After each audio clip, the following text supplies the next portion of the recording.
E nós vamos fazer contato com a vice-presidenta da CNU, a Confederação Nacional dos Urbanitários, Fabiola Latino Antezana. Bom dia, Fabiola. Bom dia. Fabiola, ontem o Tribunal de Contas da União, o TCU, aprovou a proposta do governo para a privatização da Eletrobras. Foram 7 votos a favor pela venda e contra um contrário, na verdade. O único ministro da corte que acabou votando contra a desestatização da empresa foi Vital do Rego. Como é que você viu essa aprovação por parte do TCU e as implicações que podem ter a privatização da Eletrobras, Fabiola? Bom, em verdade, a gente não esperava diferente do Tribunal de Contas da União, né? Nós temos a clareza de que o TCU não tem a prerrogativa de dizer privatiza ou não privatiza, mas nós esperávamos que os ministros do tribunal fizessem determinações que levassem à correção de diversas irregularidades e inconstitucionalidades que estão presentes nesse processo, né? Então, para nós, a aprovação do processo como está é simplesmente para que existe o Tribunal de Contas da União, né? Vários ministros dizendo que os problemas relatados de precificação, de subvaloração com relação à empresa, com relação à eletronuclear, a Itaipu, serão corrigidos pelo mercado. Então, se o mercado dita as regras, para que o Tribunal de Contas da União teria que se debruçar sobre um processo como esse? Inclusive, no voto do ministro Vital do Rego, ele fala a respeito disso, né? Porque ele cita ali, por exemplo, que se a Eletrobras for vendida, na prática, os compradores passariam a ter controle também sobre a eletronuclear, por exemplo. E isso, segundo o ministro, contraria a Constituição e põe em risco a soberania do país. E aí tem uma aspas dele aqui, Fabiola, que ele diz o seguinte: política nuclear brasileira pode ser privatizada.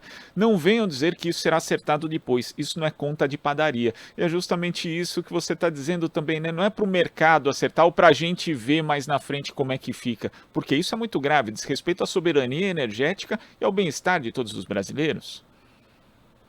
Exatamente. O ministro Vital, assim, ele pegou na veia dos processos de irregularidade que estão, né, que estariam em julgamento ontem no tribunal.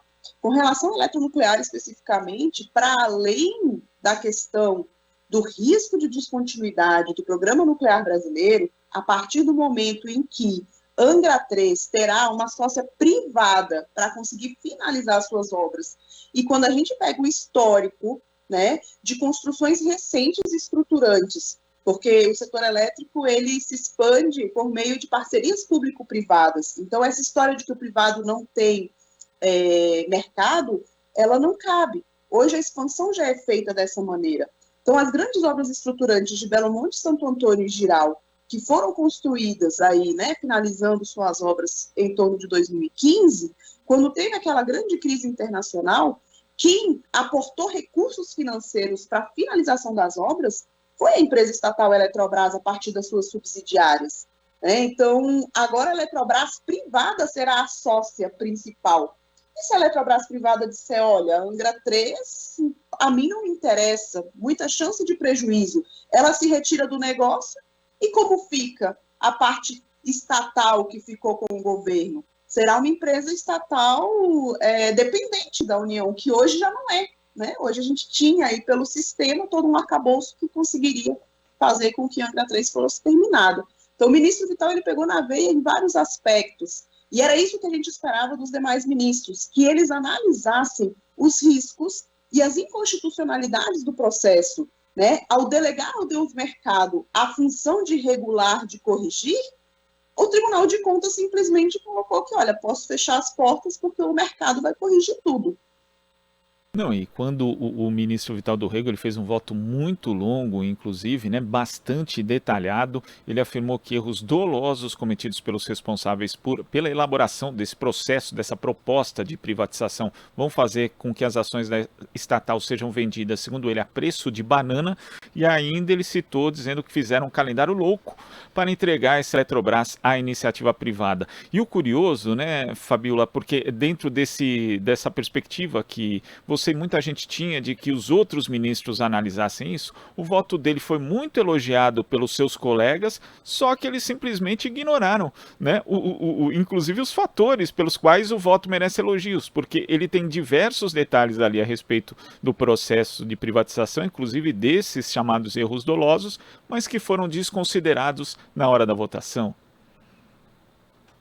Infelizmente nós vimos isso na primeira etapa de julgamento no TCU, quando o próprio ministro Vital do Rego, ele trouxe o debate sobre a precificação, né, das garantias físicas dos empreendimentos que hoje são da Eletrobras e que, pelo projeto de lei, passarão a vender uma energia mais cara, né? Então, naquele momento, se fez uma discussão de quanto valem esses empreendimentos. E ele ali, no voto dele, ele já alertou, olha, aqui nós estamos tratando de energia, sendo que há uma discussão no Congresso Nacional que separa a energia de potência, a metodologia não considera essa metodologia, que inclusive já estava sendo aplicada para leilões de usinas termoelétricas, né?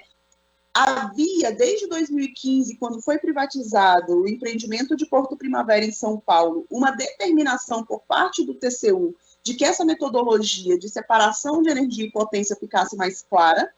Os ministros todos dizem, olha, ministro Vital, concordo com essa posição, no entanto, neste momento, nós vamos fazer com que o processo siga tal qual está, né? Então, com a expressão data vênia, que é uma expressão que nós vimos aparecer na primeira etapa e agora na segunda etapa, a expressão mais utilizada por eles é data vênia, é como quem diz assim, olha, concordo com tudo que você está me colocando, no entanto, nós seguiremos por este caminho, que fica muito claro que, em verdade, de fato, a decisão não foi uma decisão com o olhar de fiscalização e controle que o TCU deveria ter tido. A decisão ela foi política, e isso ficou muito claramente registrado em algumas das falas dos ministros, né? E, infelizmente, a política deste governo é a de destruição das empresas estatais para entregar ao mercado financeiro, e não importa qual é o impacto disso para o povo brasileiro.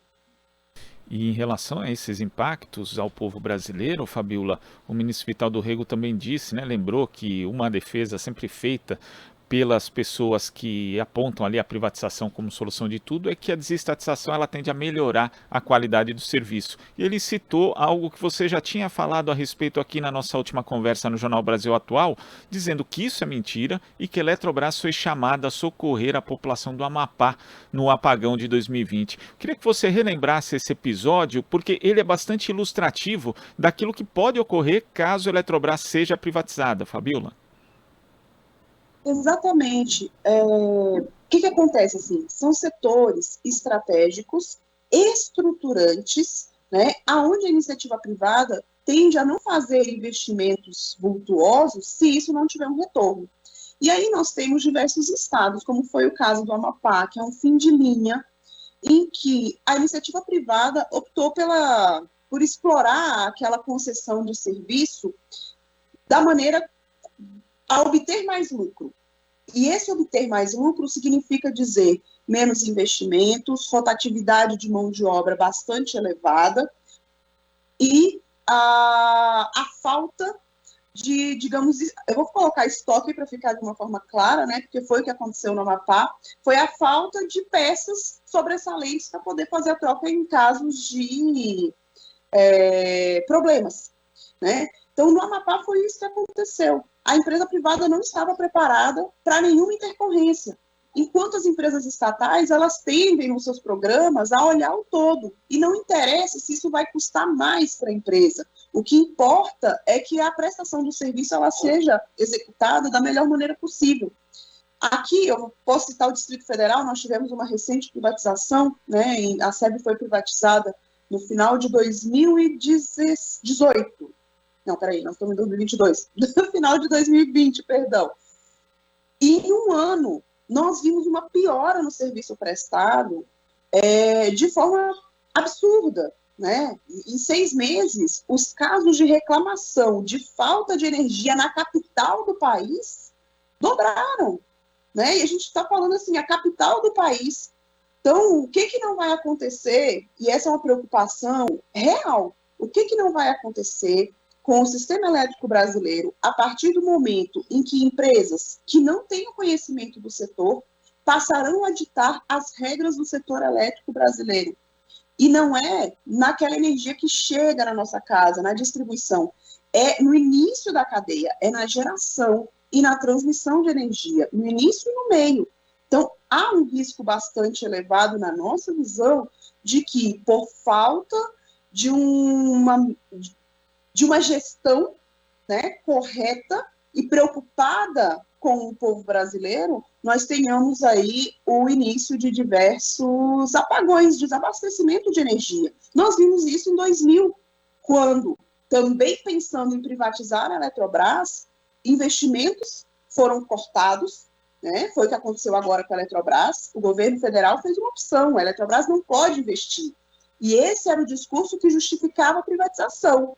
A Eletrobras não tem capacidade de investimento, mas não é verdade. O que se fez foi priorizar a distribuição de dividendos aos acionistas.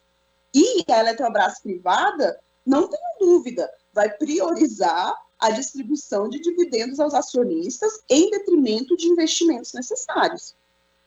E priorizando justamente a distribuição de dividendos, né? O objetivo dessa privatização é que a participação acionária da União caia de 72% para 45% do capital total. E a gente está vendo, mesmo quando a União tem a maioria das ações, né? O caso da Petrobras, por exemplo, como só você colocando uma gestão que se assemelha muito a uma gestão privada, orientada justamente por essa questão da distribuição de lucros e dividendos, estamos vendo os impactos que isso tem para a população hoje no preço dos combustíveis. Isso pode e deve acontecer também, Fabiola, com o preço da energia elétrica, caso a Eletrobras seja privatizada?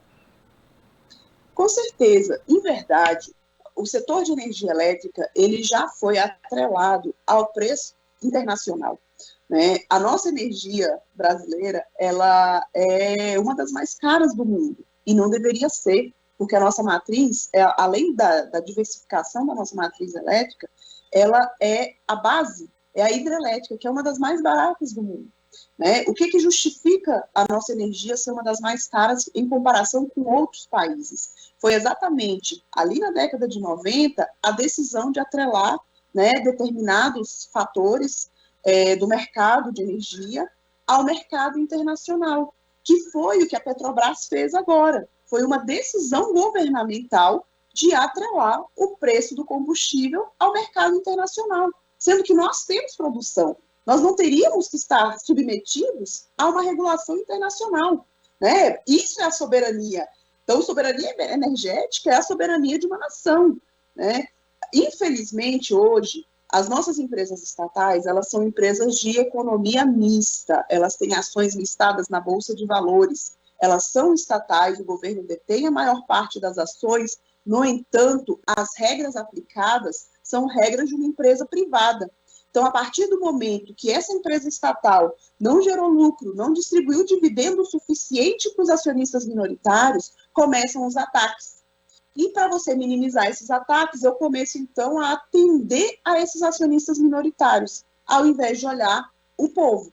Então, nós não temos dúvida que com a privatização da Eletrobras, se ela realmente vier a acontecer, nós teremos aí um aumento de energia.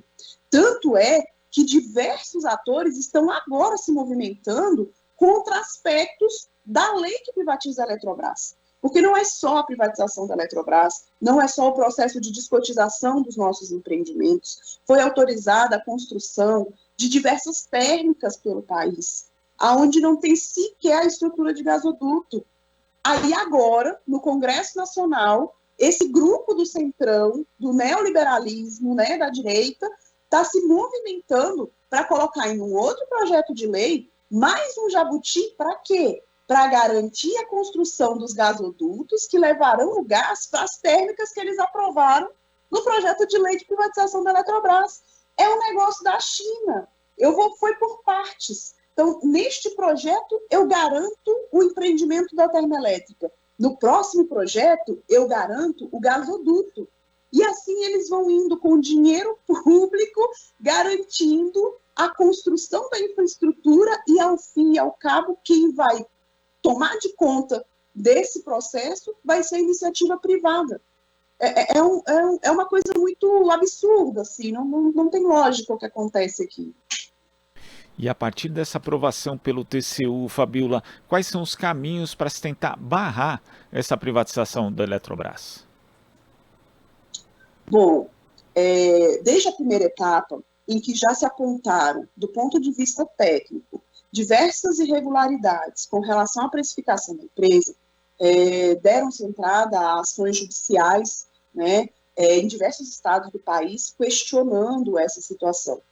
De posse do voto do ministro Vital, né, que ainda será disponibilizado exatamente quais são os pontos, as argumentações, inclusive o que está sendo aprovado, porque, veja, ontem, a princípio, estava se debatendo o voto do ministro relator, o voto que tinha sido apresentado pelo ministro Jorge Oliveira e o voto do revisor, né?